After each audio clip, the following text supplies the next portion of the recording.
প্রিয় দর্শক, সবাইকে আবারও স্বাগত জানাচ্ছি আমাদের সফলতার গল্প এপিসোড থেকে। আমি আছি সানরাইজ এডুকেশন কনসালটেন্টের অফিসে। আমার পাশে আজকে যে ভাইটি বসে আছেন ওনার নাম হচ্ছে ইসফেক আহমেদ। তিনি ইউনিভার্সিটি অফ ক্যাসিনো সাদার্ন লাজিওতে ব্যাচেলর প্রোগ্রামে যাচ্ছেন। আমরা এই গল্পের মাধ্যমে আপনাদেরকে জানিয়ে থাকি যে ভাইটি ভিসা পেয়ে থাকেন অথবা যে বোনটি ভিসা পেয়ে থাকেন ওনার সফলতার গল্প, অর্থাৎ অ্যাপ্লিকেশন থেকে ভিসা প্রাপ্তি পর্যন্ত পুরো জার্নিটা আসলে কেমন ছিল সানরাইজ এডুকেশন কনসালটেন্টের সাথে। আজকে আমরা ধাপে ধাপে ভাইয়ের অনুভূতিটুকু জানতে চাইবো এবং ভাইয়ের সাথে পুরো জার্নিটা নিয়ে কথা বলবো। ভাই কেমন আছেন? ভালো আছি, আপনি কেমন আছেন? আলহামদুলিল্লাহ। ১ম এ জানতে চাইবো আপনার আজকেই আপনি ভিসা পেয়েছেন এবং আপনি ফাইল সাবমিশনের ১৫ দিন পরে আপনি ভিসাটি হয়েছে। হ্যাঁ, আপনার অনুভূতিটা কেমন আসলে এই মুহূর্তে? আসলে অনুভূতি ভাষায় প্রকাশ করা যাবে না। আমি খুবই আনন্দিত।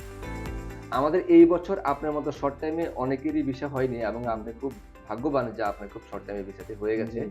আপনার কাছে জানতে চাইবো ইতালিকে চুজ করার পিছনে আপনার কারণটা কি ছিল আসলে? ইতালি আরকি স্বপ্নের শহর তো, এজন্য আরকি ইতালির পিছনে ইউরোপের ভিতরে একটা সুন্দর শহরের জন্য, পড়াশোনার জন্য। পড়াশোনার জন্য চুজ করছেন। প্রিয় অডিয়েন্সকে একটু বলে রাখি, পৃথিবীতে ১ম ইউনিভার্সিটির প্রতিষ্ঠা হয় ইতালিতে এবং পৃথিবীর একটা ট্র্যাডিশনাল এডুকেশন সিস্টেম রয়েছে ইতালিতে এবং পৃথিবীর একটা সাস্টেইনেবল কান্ট্রি, প্রাচীনতম কান্ট্রি বলতেও আমরা ইতালিকে বুঝাই। তো ইতালির জন্য বাংলাদেশি স্টুডেন্টদের অনেক আগ্রহের জায়গা থাকে। এর পিছনে আরো অনেকগুলো কারণের মধ্যে একটি কারণ হচ্ছে বাংলাদেশি স্টুডেন্টদের জন্য অনেক ফ্যাসিলিটিস ইতালি প্রোভাইড করে থাকে। তো ভাইয়া, আপনার সাবজেক্ট এবং ইউনিভার্সিটি অফ ক্যাসিনো, এই ইউনিভার্সিটি সম্পর্কে আপনি কতটুকু জানেন? এই ইউনিভার্সিটিটা অনেক রেপুটেড ইউনিভার্সিটি, ওয়ার্ল্ড র্যাঙ্কিং এর রাইট, ভিতরে ইউনিভার্সিটি। আমি আরকি অনেক নাম শুনছি। রাইট।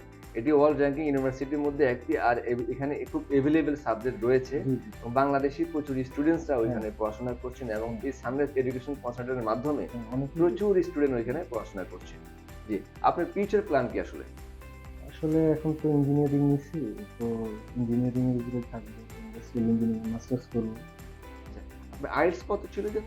হাইয়েস্ট ছিল 5.5, 5.5। Not more or less than 5.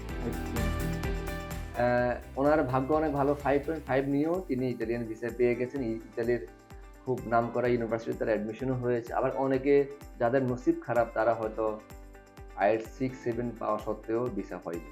তো ভাইয়ের আমরা এটাই প্রমাণ করতে চাচ্ছি এবং এই বছর শুধু আইএলটিএস 5.5 নয়, আমরা অনলি এমওয়াই দিয়েও ভিসা সাকসেস করিয়েছি অনেকের।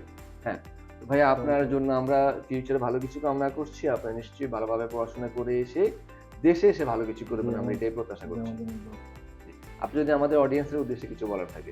সানরাইজ আরকি আমার জার্নি ১ম থেকে শেষ পর্যন্ত অনেক সাপোর্ট করছে।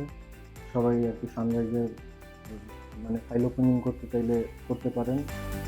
মানে ভিসা রেশিও অনেক ভালো। আপনারা সাহায্য পাবেন।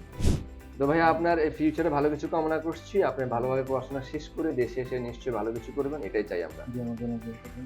নিশ্চয়ই, দোয়া তো অবশ্যই থাকবে।